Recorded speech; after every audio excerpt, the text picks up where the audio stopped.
नमस्कार मंडळी, इचलकरंजी येथून एक महत्त्वाची बातमी। यंत्रमाग उद्योगातील कामगारांच्या हक्कांसाठी आज एक निर्णायक पाऊल उचलण्यात आलं आहे।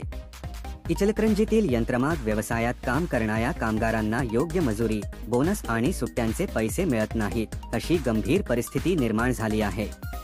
याच पार्श्वभूमीवर आज कामगार संघटना संयुक्त कृती समितीच्या वतीने सहाय्यक कामगार आयुक्त मा जानकी भोईटे यांना निवेदन देण्यात आलं। या निवेदनात कामगारांसाठी 20% बोनस, 21 दिवसांची पगारी रजा, सुट्ट्यांचा पगार आणि मागील वर्षाच्या मजुरीचा फरक देऊन दिवाळी हिशोब तातडीने दिला जावा, अशी ठाम मागणी करण्यात आली आहे।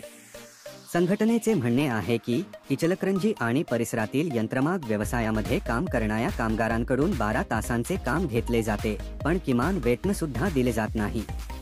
शासनाने जाहीर केलेली मजुरी बहुतांश ठिकाणी मालकांकडून पाळली जात नाही। या अन्यायावर सहाय्यक कामगार आयुक्त कार्यालयाकडून कोणतीही ठोस कारवाई होत नसल्याचा आरोपही या निवेदनात करण्यात आला आहे।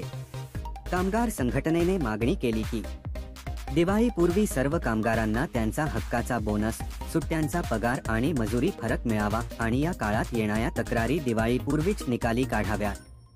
या शिष्टमंडळात दत्ता माने, शामराव कुलकर्णी, आनंदा गुरव, राजेंद्र निकम, सुनील बारवाडे, राजकुमार पवार, बाळू भिसे, सोमनाथ जाधव, शिवाजी भोसले आणि राहुल कडगावे हे कामगार प्रतिनिधी उपस्थित होते।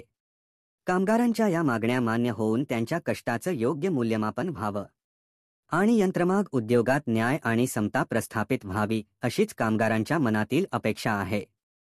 जर तुम्हाला ही बातमी उपयुक्त वाटली असेल तर व्हिडिओला लाईक करा, शेअर करा आणि आमच्या चॅनेलला सबस्क्राईब करायला विसरू नका।